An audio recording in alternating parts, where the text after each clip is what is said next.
Hi, my name is Christa Speights, and I am the director of Haile Planetarium at NKU. I'm here to read you a book today. It's called Follow the Drinking Gourd. The story and pictures are by Jeanette Winter. Long ago, before the Civil War, there was an old sailor called Peg-Leg Joe, who did what he could to help free the slaves.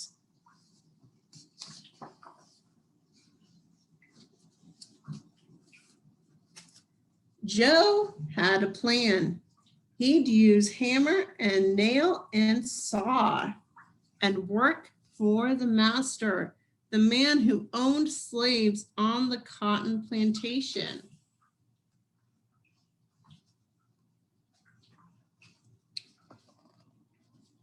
Joe had a plan. At night, when work was done, he'd teach the slaves a song that secretly told the way to freedom. Just follow the drinking gourd, it said.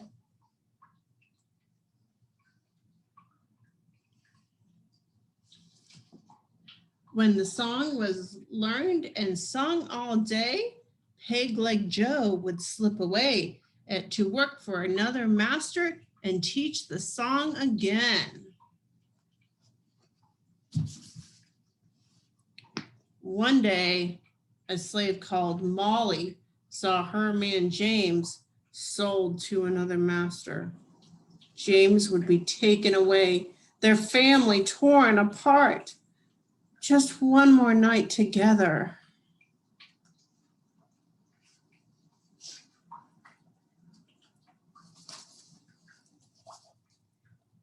A quail called in the trees that night. Molly and James remembered Joe's song. They sang it low. When the sun comes back and the first quail calls, follow the drinking gourd. For the old man is waiting for to carry you to freedom if you follow the drinking gourd. They looked to the sky and they saw the stars. See this?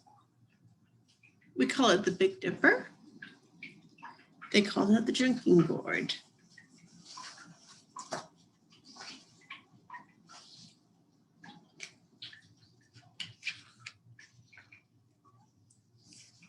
Taking their little son Isaiah, old Hattie, and her grandson George, Molly and James set out for freedom that very night, following the stars of the drinking gourd.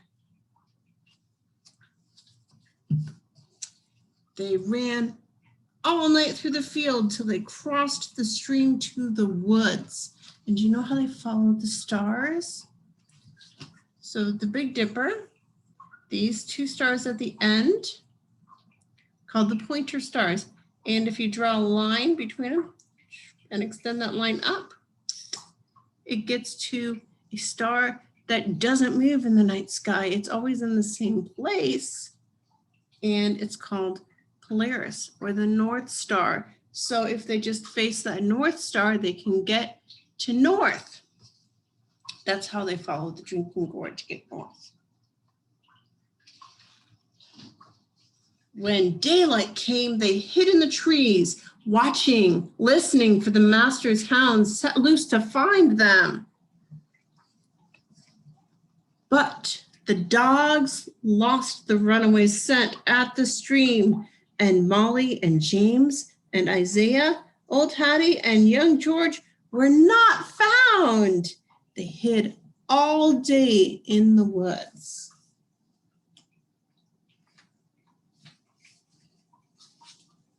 At night, they walked again, singing Joe's song and looking for the signs that marked the trail. The riverbank makes a very good road. The dead trees will show you the way.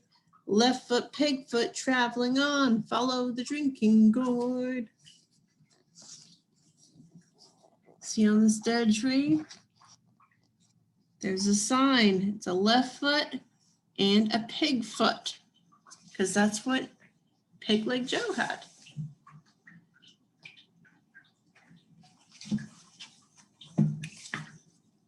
Walking by night, sleeping by day, for weeks they traveled on, sometimes berries to pick and corn to snatch, sometimes fish to catch, sometimes empty bellies to sleep on. Sometimes there were no stars to guide the way.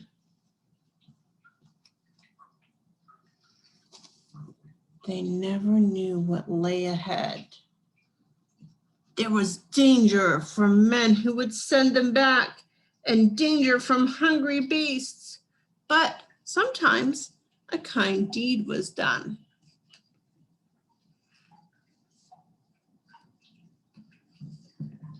One day, they hid in a thicket, and a boy from a farm found them. In a bag of feed for the hogs in the woods, he brought bacon and cornbread to share with them. That was nice. Singing low, they traveled on. The river ends between two hills, follow the drinking gourd. There's another river on the other side, follow the drinking gourd. On and on, they followed the trail to the river's end. From the top of the hill, they saw the new path, another river beneath the stars to lead them to freedom land. The drinking gourd led them on. The song was almost done. When the great big river meets the little river, follow the drinking gourd. For the old man is waiting for to carry you to freedom if you follow the drinking gourd.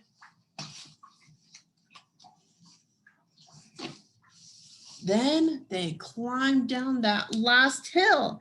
Down below was Peg Leg Joe, waiting at the wide Ohio River to carry them across.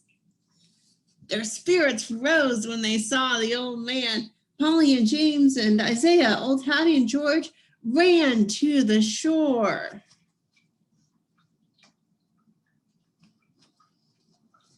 Under a starry sky, Joe rowed them across the wide Ohio River. He told them of hiding places where they would be safe. A path of houses stretched like a train on a secret track leading north to Canada. He called it the Underground Railroad. It carried riders to freedom.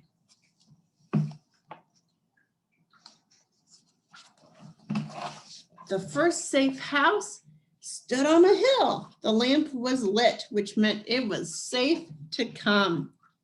Ragged and weary, they waited while Joe signaled low with a hoot like an owl.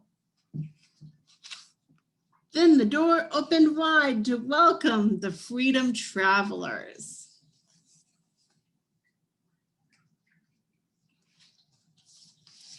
They were rushed through the house to the barn, for the farmers knew that the slave catchers were near.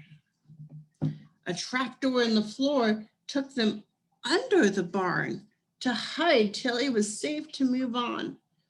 Then Peg Leg Joe went back to the river to meet others who followed the drinking gourd. With danger still too near, too close for ease, the farmer sent the 5 travelers on. He drew a map that showed the way north on the midnight road to the next safe house, just over 2 hills. This time, James called the signal, a hoot like an owl, that opened the door to a Quaker farm. The travelers were led to a secret room hidden behind the shelves.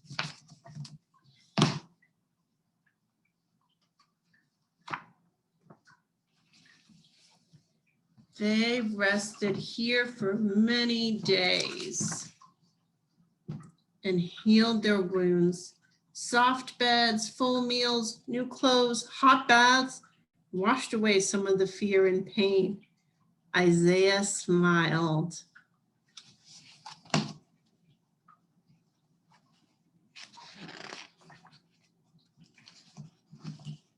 When they were strong, they traveled again from house to house on the underground rail trail, still following the Drinking Gourd further north. Sometimes they traveled on foot, sometimes by cart.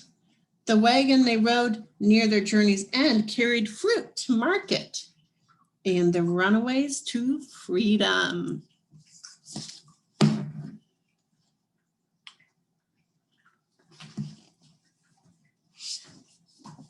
At last, they came to the shores of Lake Erie.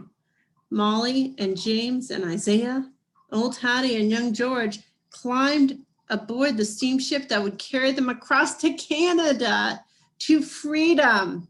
5 more souls are safe, old Hattie cried. The sun shone bright when they stepped on land. They were free. They had followed the Drinking Gourd. The end. I hope you enjoyed this story.